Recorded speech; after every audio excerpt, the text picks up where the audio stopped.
wanna get high, man? Let's stimulate your mind. Get up, Chucky! What have we got here? A fucking comedian.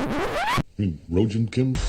Hello, and welcome to the Rojan Kim cast. It's me, Rojan Kim. I am broadcasting from Denver, Colorado, everybody. I'm on vacation? I'm not really on vacation because I'm not really vacating from anything except for my premises, I guess.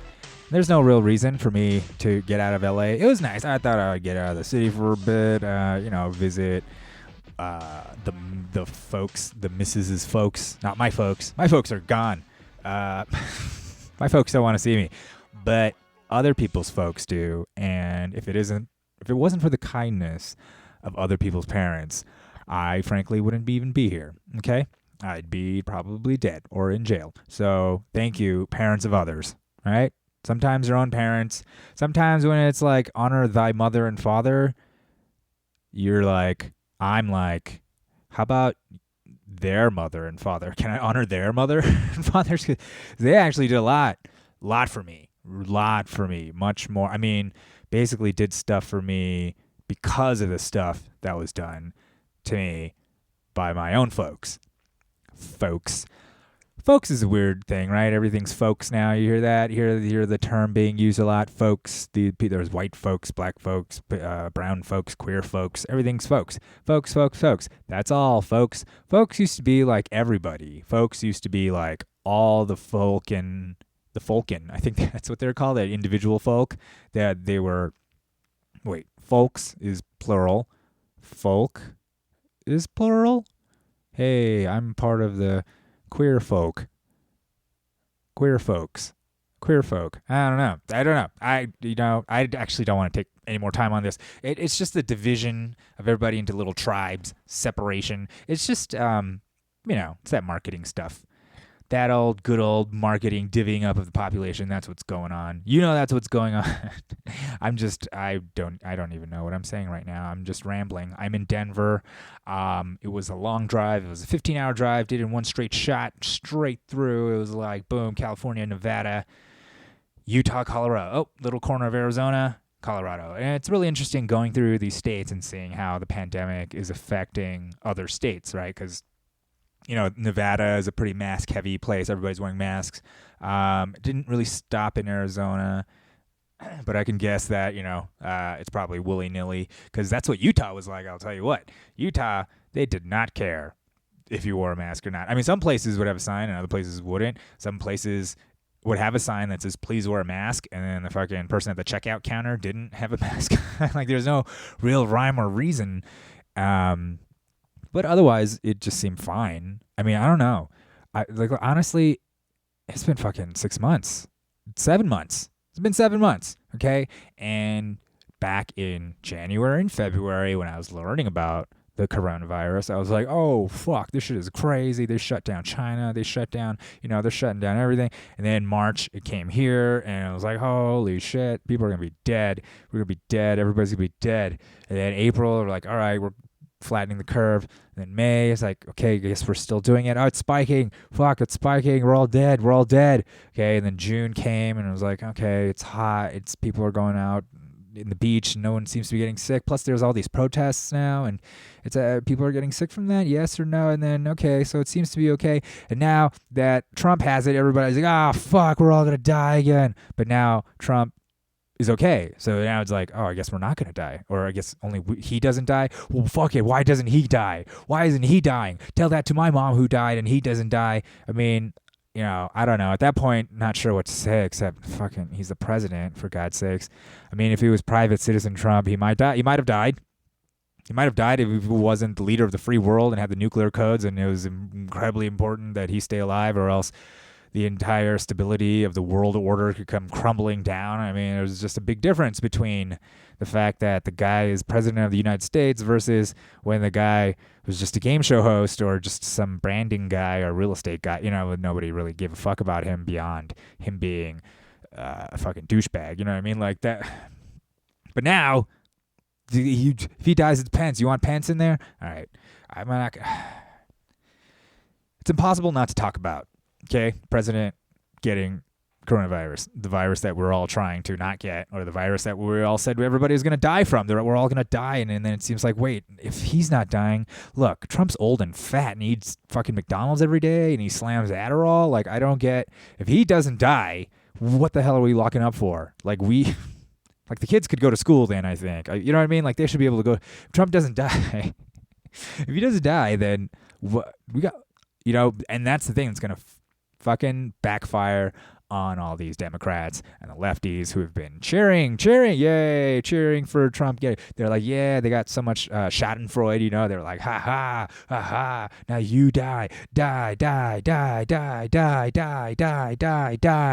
Of course, now that energy is going to become, it's going to go from die to cry, right? Cry, because he's going to get better and he's going to keep trolling everybody. Look at what he did when he fucking ripped the mask off. He turned and looked at the camera and ripped the mask off. I mean, that's a media whore. You know, but like a high class one. It's like Trump is out mediating the media. Do you understand? Do you understand that just creates a GIF moment? Like, what a GIF. He just understands. The guy instinctually understands media. Okay? I don't understand why the media is trying to fight him on this instead of, he's just fucking, honestly, the best way. You just flatter the shit out of him. He's not that hard to manipulate.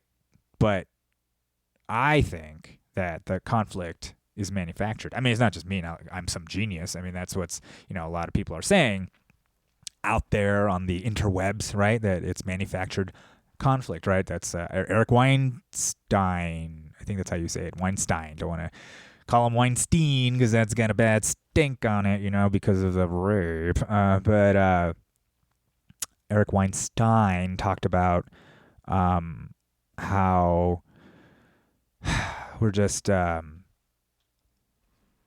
in this KFAB. That's a pro wrestling term, right? It's like manufactured conflict when you like make up a fight between the good guy and the bad guy, and then you turn it around on everybody, and it's really just like a incredible spectacle thing.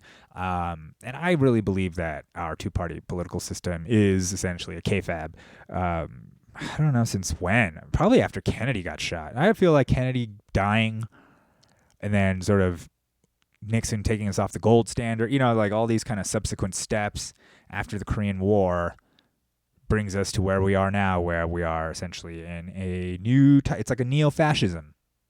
I think America is truly a neo-fascist state and has been since the end of World War II. That's what I say. I just heard this interview Scott Horton did of a guy. God damn it, what's his name?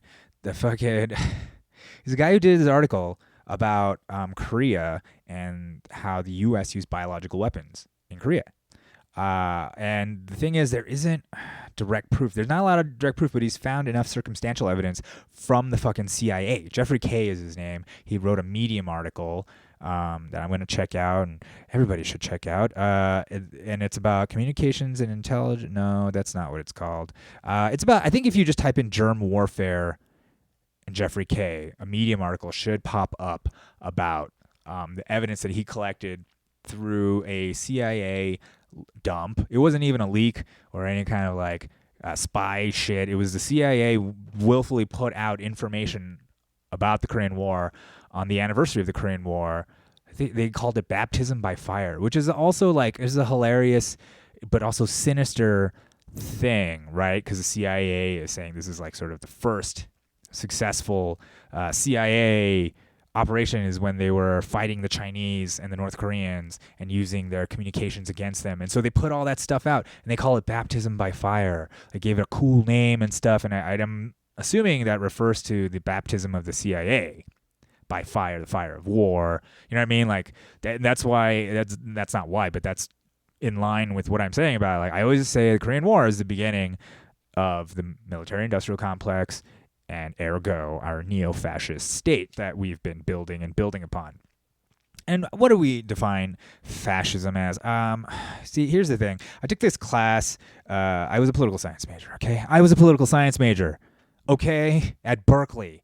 UC Berkeley, one of the best public schools in this nation. Essentially, it was communist doctrine indoctrination. I mean, there was a lot of Marxism there, and it was good for me. The Marxism was good because I think it gave me perspective on the sort of establishment narrative I was given in high school and all of my public school upbringing. I went to public school, so I was sort of indoctrinated by the state. But then Berkeley, luckily, got to have like commies in the state. It was like a commie state doctrine thing. So they indoctrinated me in the ways of the commie. And I learned a lot of the things, a lot about the proletariat, the struggle, the Hegelian struggle between the masses and the elite, and then there's also the philosophical, well, that's actually Hegelian, philosophical struggle, right, between thesis and antithesis, right? And then Marx, who turned Hegel on his head by saying, no, it's not ideas that shape reality, it's reality, economics that shapes ideas, right? So he's saying like, it's the material conditions, so communism will come from capitalism because of the material conditions that capitalism creates, meaning there's going to be a shitload more poor than rich people, and that in turn is going to create the next phase, communism, and that's going to dictate where society goes. In some ways, Marx was wrong, right? Terribly wrong, right? Really, like China, Russia, these are all examples of not communist paradises that eventually turned to capitalism in order to do better. I mean, they were in the shit. They were like in the shitter during communism because communism offers no real way of doing economics because communism rejects market theory, the market theory of value. Rejects, I guess that's also like Austrian economics, just the idea that the market is what sets the price of things, not the government, not labor, not things like that. And of course, that was resoundingly rejected by communist countries. So you had countries like Russia and China struggling to come up with production quotas because they had no supply or demand to dictate those things. So then you just come up with a number and be like, you got to hit this number. And they'll be like, okay. And then just hit the number. There's like no rhyme or reason to why you would make a certain amount of shoes a year since you weren't going off of how many shoes you had and how many shoes were needed. I mean, it's bizarre, but they really were like, yeah, it's not about supply and demand. It's the state will dictate how much things are and how much to produce and all that stuff. And that was a disaster, guys. That was a disaster that led to the Great Famine from the Great Leap Forward in China, killed millions of people. That led to in Stalin, people starving.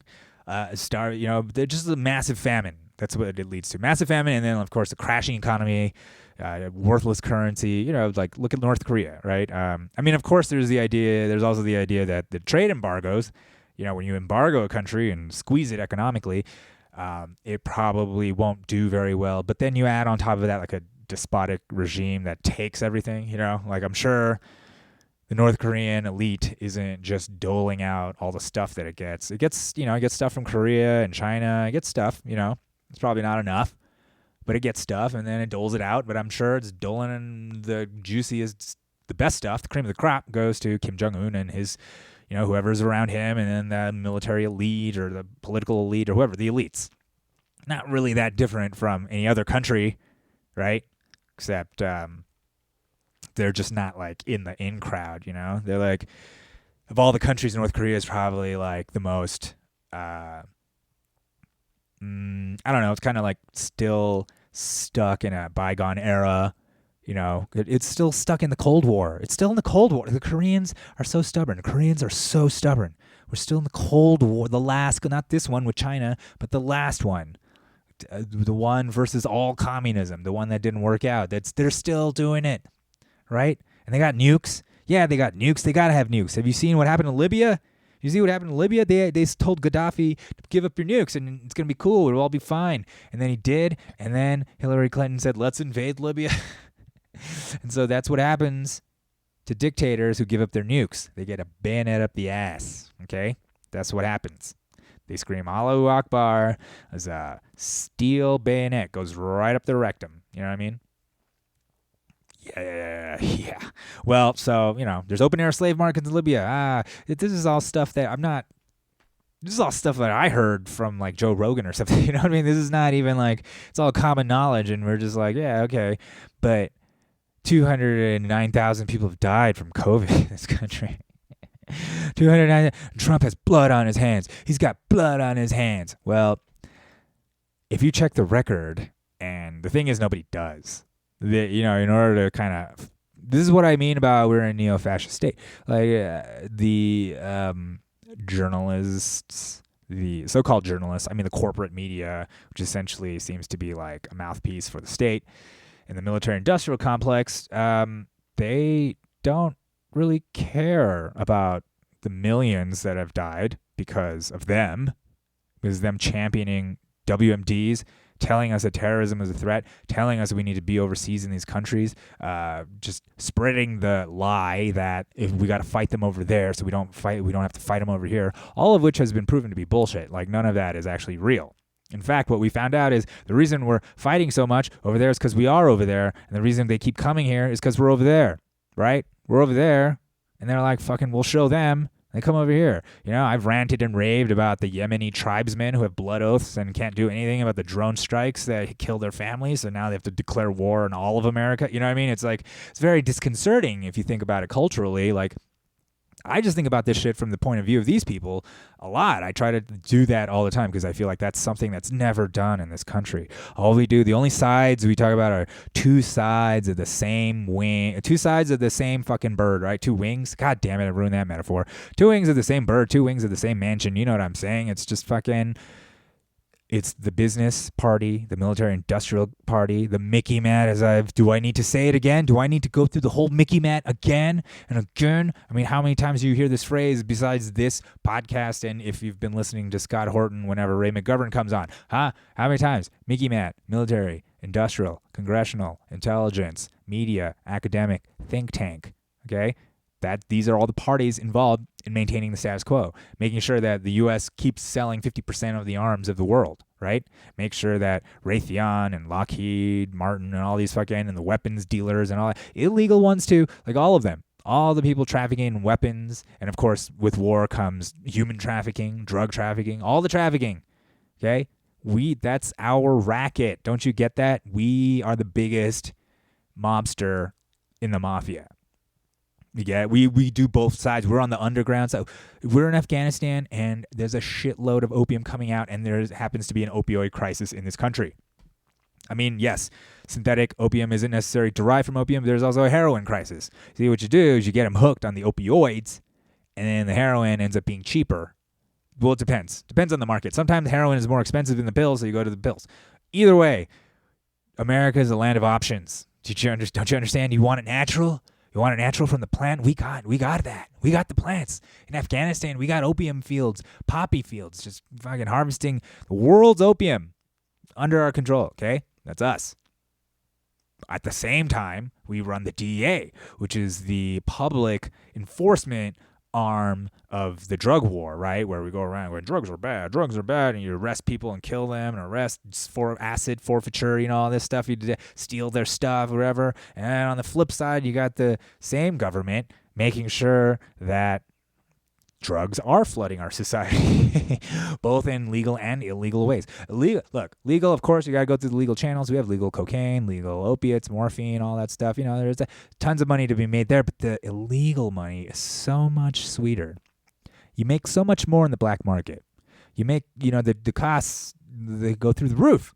Because you need security, you need guns, you need guys with guns, you need fucking, you know what I mean? There's a certain amount of loss. You got to bribe everybody. There's just like a big old premium attached to being black market, and the U.S. owns that too. Okay? God damn it, I've been going on for like 18 minutes, and I wanted to talk about Trump. Just keep talking about it. I want to keep talking about it. And the drug war. Right? Hardly anybody talks about the drug war. Hardly anybody talks about ending the wars. The wars. Not a whole debate. Not a single question about ending the wars, man. Not a single question. Not a single question about the drug wars. Two of the most important things that I've been going on and on since I've been like fucking 20. Since the Bush years, you know, since fucking whenever, since I was old enough to realize that the drug war was bullshit. Also because I smoked so much weed and I could go to jail at any time. Luckily, I'm in a legal state right now, Colorado, legal state, libertarian. You can have a gun here if they won't even ask you any questions. They, in fact, on the state website to Colorado, I looked up how to register a firearm in Colorado, and the government of Colorado apologized to me on their website. That's, you know what I mean? That's why people are moving here from fucking California. You know what I mean? And yes, is there a lot of gun violence? Yes. Have a lot of high school kids died from just shootings because everybody's so shooty here? Yeah, it's very shooty. They're free to be shooty, and that's one of the bad things about it. It's that shootiness leads to death, just like COVID. Everything leads to death. Inevitably, we will all die. Do you think we could stop it? I mean, we can't. I mean, I don't know. I don't want to be so cavalier about people dying, even though we're at war in 7 countries and we've killed about 1 million plus. We don't even know how many people we've killed. Over 1 million, at least. Probably. Maybe 2. We don't know. We don't know. And this is in our lifetime, after 9/11. This isn't counting all the other fucking... We've had clandestine wars, wars we probably don't even know about. We've had all kind of, the fucking wars of the past. We had the Panama, the Grenada. Like, these are things we know very little about, and these are all actions that have been committed in our name with our money. I mean, I wasn't a taxpayer back then, but you know what I mean? The whole machine, how do you think it runs? You think it runs on, like, the government has a job? You think the government has a job, goes out and makes money, and then goes to war with it? No, it takes our money. Yeah, and maybe being in Colorado is making me more libertarian. Taxation is theft. It's theft, man. It's theft. I mean, I don't know. I don't know if you can ever, maybe it's a Ben Franklin thing, right? 2 things certain in life, death and taxes, right? So then what's the point of even fucking crying about it? I don't know. Do you think Ben Franklin would be all like, 209,000 people have died because of COVID, and Trump has only paid $750 in taxes? Or do you think he'd be like, you know what, it's inevitable, death and taxes? So you know what? Yeah. 209,000 people died. Guess what? 100,000 people died today. They just died. We don't even know why. Well, now we'll just say it's due to COVID, but we don't know why. 100,000 people, they just die every day. Can we stop it? No. You know why? Because it's inevitable, just like Ben Franklin said. And then taxes, right? I don't know what he would say about Trump. I mean, first of all, it's not true that he only paid $750 in taxes. That's actually a meme. Look it up. Just Google it. Look it up. You'll see that it's liabilities and that he actually did pay millions of dollars in taxes. But whatever. Who gives a fuck? This is what we care about. This is where we've come to. We've gone from pussy grabber to $750 in taxes. That's where we're. Like, you think people will really care about that? Nobody cares about. You think the guy? Do you think anybody cares? That who's like a fucking Trumper, like a real Trumper? You think they give a fuck that he's going around spreading the coronavirus? Of course not. They're like, put your disease in me. He put his virus in me. Give me that Trump virus. Like, people want it. People want it. Don't you understand? That's the fundamental misunderstanding that the hashtag resistance has against Trump, is that the battle they're fighting is like on their own. They're not actually fighting him. They're like fighting him from over there. They're preaching to the choir. They're doing stuff that's not going to win anybody in the middle. I posed a simple question on Twitter. It's like, just without mentioning Trump, what's a compelling reason to vote for Biden? And the only one was like, he won't pass draconian laws. He won't do that. And it's like, you're still referencing Trump. You're basically saying he won't do what Trump did. Like, is there anything you can tell me that Biden will do by himself without talking about Trump that is a compelling reason to vote for him? Okay? He's not Trump. That's not compelling. Okay? That's just a reason to vote. That's not a reason to vote for Biden. It's a reason to vote for anybody who's not Trump. Okay? So what is, and so, yes. That, maybe he'll be nicer to the immigrants. Maybe he won't use the cages that Obama built like Trump did. I don't know. I don't know. I sound callous when I say that, but it's kind of weird to just be like, yeah, this guy built them, this guy used them, but it's the guy who used them. I mean, aren't they both to blame? I don't know. Isn't everybody at fault here? Like, Obama passed the NDAA, the National Defense Authorization Act, which allows him to imprison any American and kill them, actually, if he thinks they're a terrorist. If the state thinks you're a terrorist, you basically can kiss your rights goodbye. That's what it says. And then you put a little thingy there, a little footnote, and he's like, boy, I hope future presidents don't abuse this. And it's like, okay. And I feel like that's the same argument of like the difference between Obama building the cages and Trump using them, right?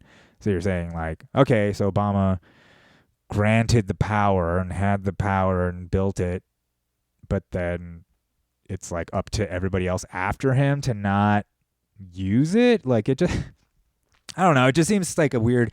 I see a lot of like excusing of Obama and excusing, just deification. That's what it is. Deification, like he can do no wrong. Deification. You can see it. You saw it with Ruth Bader Ginsburg. Saw what SNL did, where she's all fucking Kate McKinnon dresses up as her, and they're doing this weird thing. It's like rest in power, and they're just making her into this sort of demigod. Like she's gone to Olympus. She's risen to the pantheon. And of course, Tim Dillon likes to say "burn in hell," that she's burning in hell, which I think is hilarious.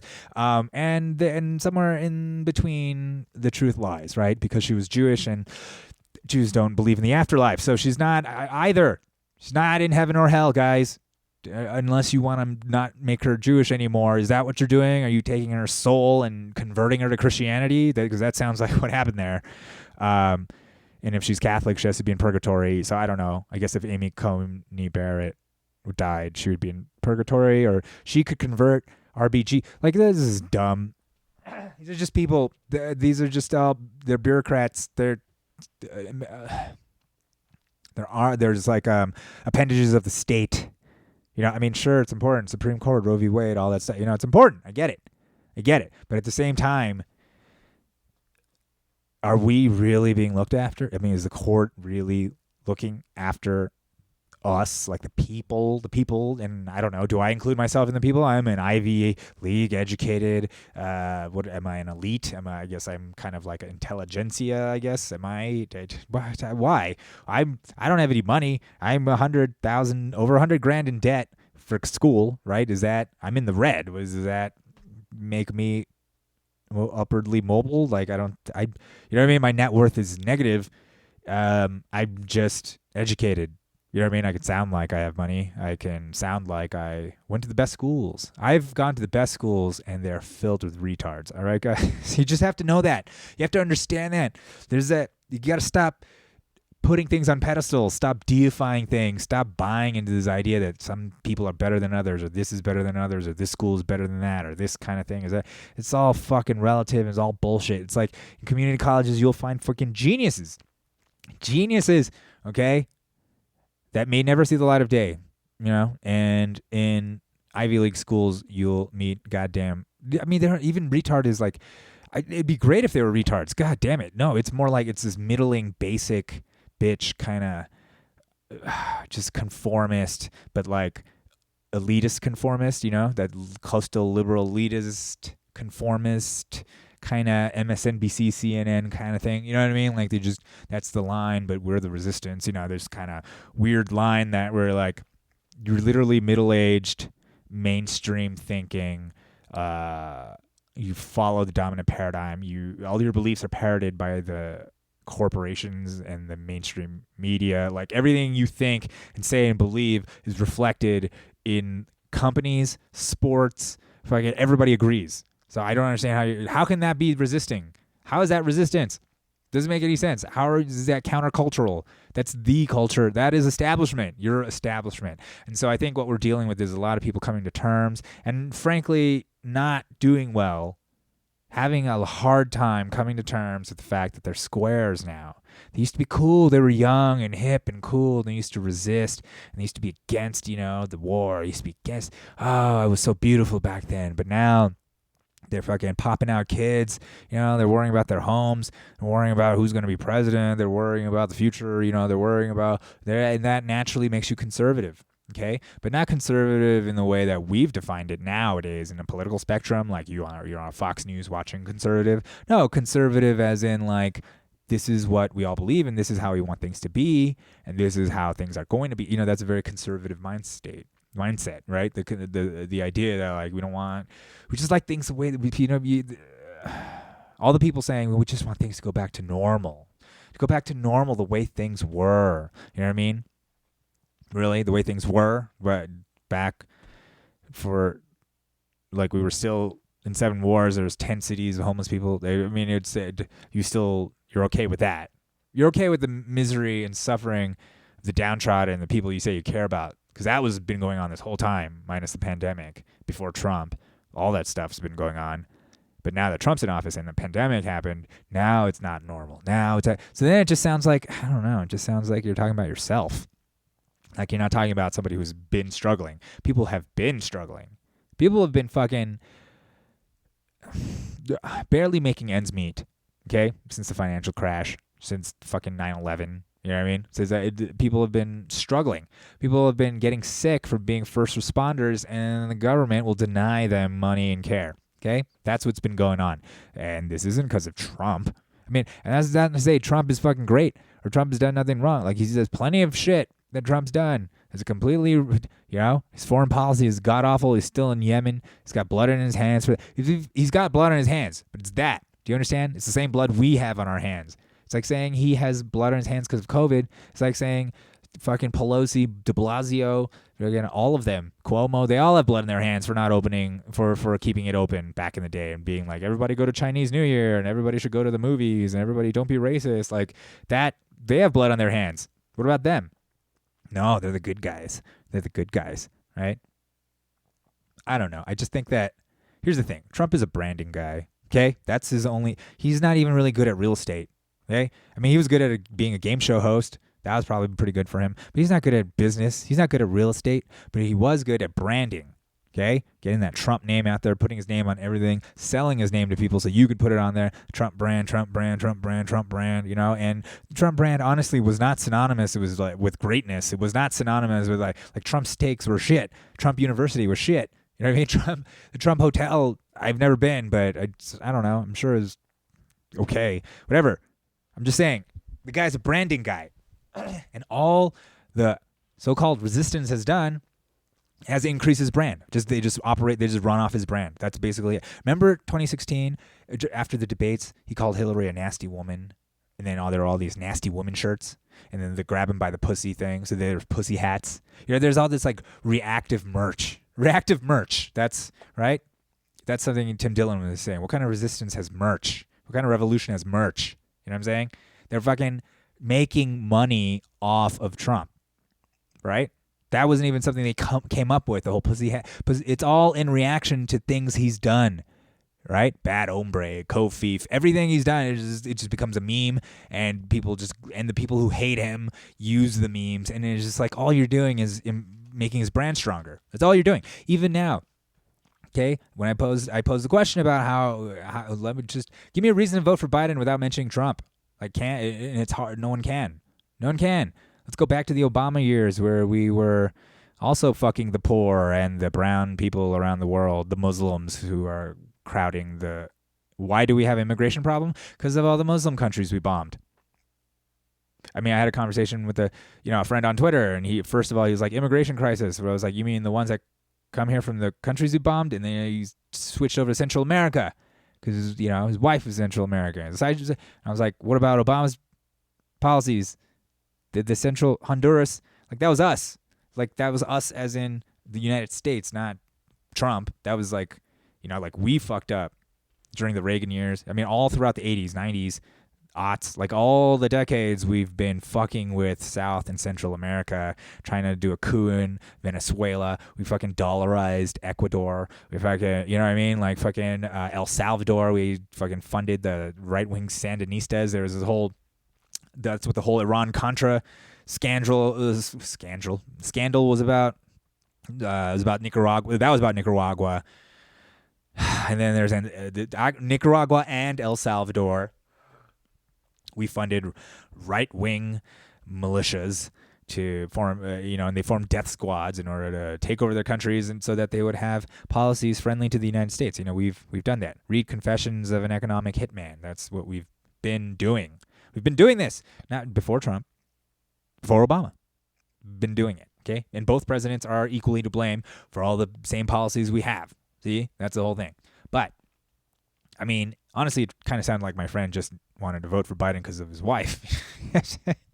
Hey, I understand. Happy wife, happy life. You know what I'm saying? And honestly, happy wife, happy life is an example of the last 4 years. You see that? See what happens? See what happens when you don't vote for Hillary?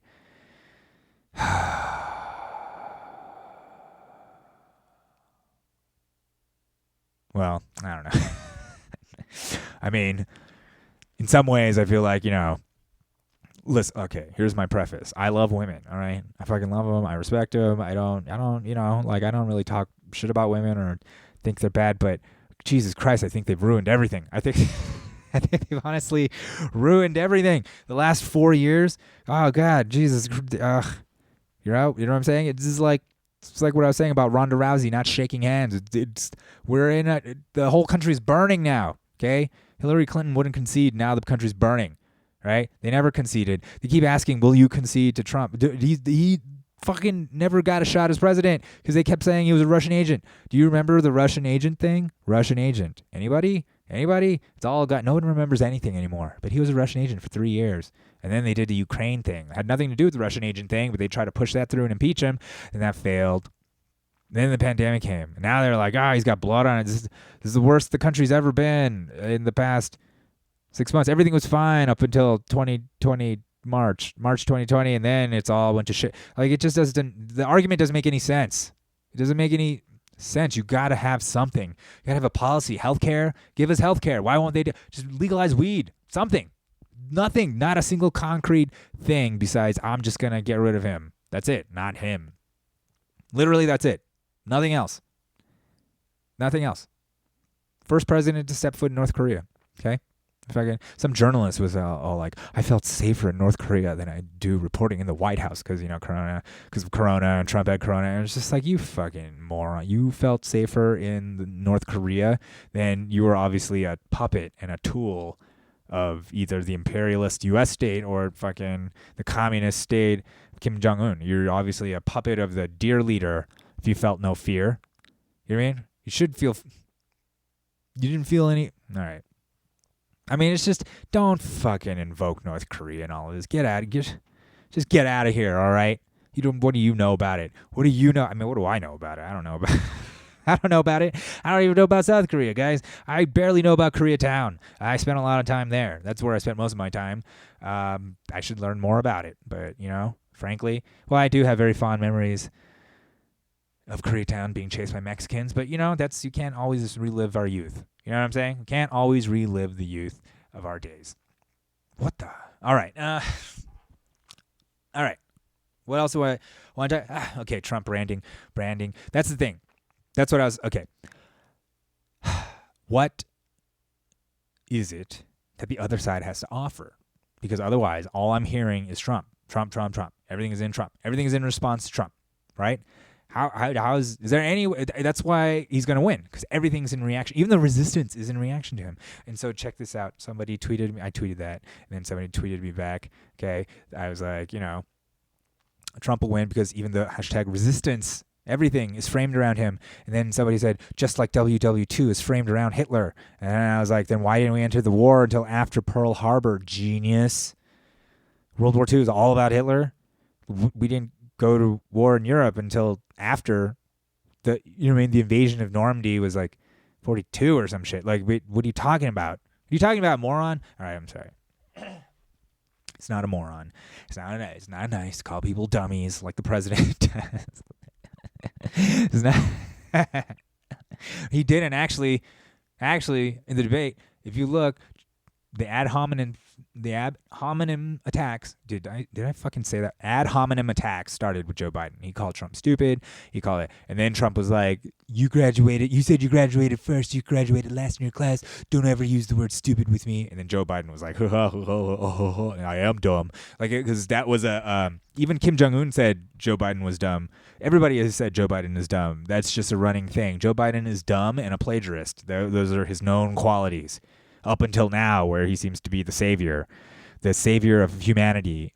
But before that, he was a bumbling gaff man, sniffy Joe, sleepy Joe. You know what I mean? Like, he corrupt Joe, whose son Hunter did make $50,000 a month for some reason at a Ukrainian energy company that he had no qualifications for, except that he was a dishonorably discharged crackhead. I don't know.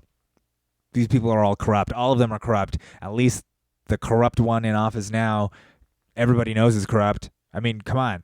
Do you not see the Orwellian the bonkers fucking gaslighting that's going on, where people are like, yeah, no, these are the good guys. They're not. They're just. This is how they should act. This is how people should act when they stick a knife in your back. You know what I mean? You want a guy who's all like, fuck you, and stick a knife in your face? Or you want a guy who's all like, everybody should be decent and kind, and we're all one, and then stick a knife in your back? I mean, which one do you want? Which one do you want? A lot of us prefer to be spoken to kindly and then have the knife slipped into our backs. I mean, a lot of us do. Let's be honest. We would prefer to just go out quietly, just blissfully. We would prefer to be inserted back into the Matrix, just like Joey Pants, right?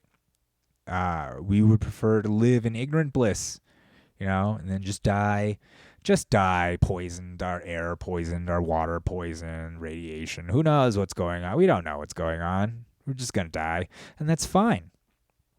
That's fine.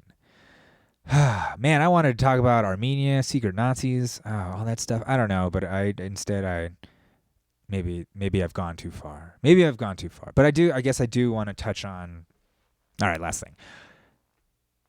Everybody is we're talking about the specter of Nazis, right? Specter of Nazis. I talked about it in the Watchmen thing. The Watchmen, ridiculous proposition that they used funny crystals to mind control black people to kill each other instead of there being actual black on black crime. That's what the police are doing, is using the pictures to make black people kill each other. And it's also there's the Klan infiltration of the cops, and there's all this stuff, and that's the picture that Watchmen painted, which is also basically the picture that people have on the hashtag resistance of what's going on in this country. That's literally what they believe is Watchmen is real.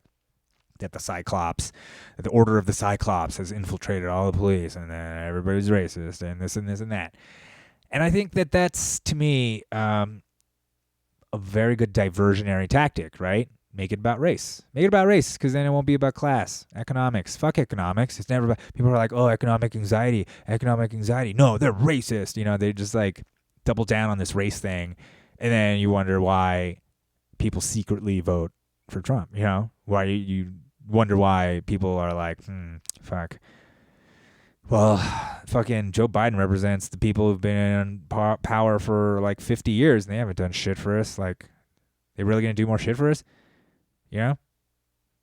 But maybe there's always hope. Hope. Maybe that's what Obama meant by hope. The hope is that it would happen once his vice president became president. That's that's what he meant. Hope. Anyways, there are no secret Nazis, okay? Maybe there are, but whatever. That's not the real fucking problem. You think that's the real problem, and not the fucking gutting of this country by corporations, the fucking gutting of this country by the rich, the bankers, the military-industrial complex, everybody who's just stealing all the wealth from this country and then using it to go to war and line their pockets, make profits, fucking bailouts for Wall Street and the rich, but nothing for Main Street. You know what I'm saying? You think, and racism is the problem? That's what the real problem is? All right. Okay, maybe what we should do is just, make everybody not racist anymore, but but not fix the economy. Nobody can work a living wage. Nobody can make rent payment on time. Nobody can make fucking anything on time or have any money at all. You need wheelbarrows of cash to buy bread, but at least everybody's equal, right? Where you live in a colorblind society, and so everything's fine. It's not, yeah. I mean, Clinton said it's the economy, stupid. He probably said that as he was banging 14-year-old on Epstein's plane, but he said it, okay? Just like Marx said, it's the economy that dictates the fucking, the means of production is what dictates the culture, not the other way around.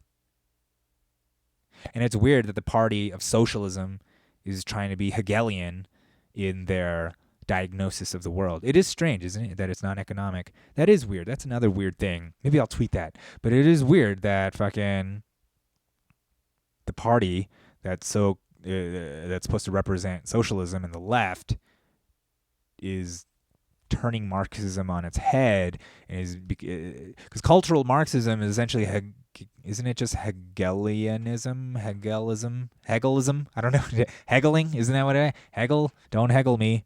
Hegeling my kegels. All right. I don't think that was worth it. that last 4 minutes probably, I mean, you probably are even more convinced that there are secret Nazis out there, that I'm one of them. That's the other thing. I've been accused of being a secret Nazi. So maybe you can't take anything I say. Maybe this is all part of the crypto-fascist thing, is that of course, a secret Nazi would say there's no secret Nazis. That's exactly what secret Nazis do. So there you go. Heil Hitler. Okay.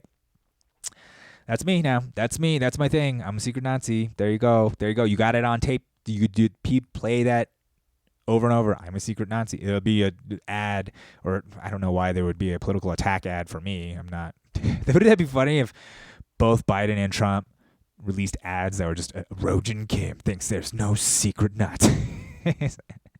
Like, why? And you're like, what? What do you do? That would be fun if instead of like, you know how politicians usually call out like, and what about George Oakwood from Minnesota, who's a plumber, you know, and he's, you know, like instead of doing that, they put out attack ads on individual. George Oakwood thinks that he's doing America a favor by not paying his taxes. You know, something like that. Something like that. I don't know. Should we be paying taxes, though? I mean, come on. What's it funding? It's funding the military-industrial complex, and we're supposed to be paying?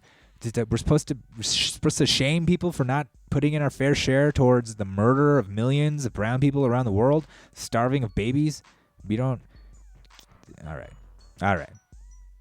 You know what? Next time I'm going to talk about climate change and having babies. Okay? I think it's time I do that. But this week was a good talk just about the state of the world, just about Trump's brand, just about, you know, will voting matter?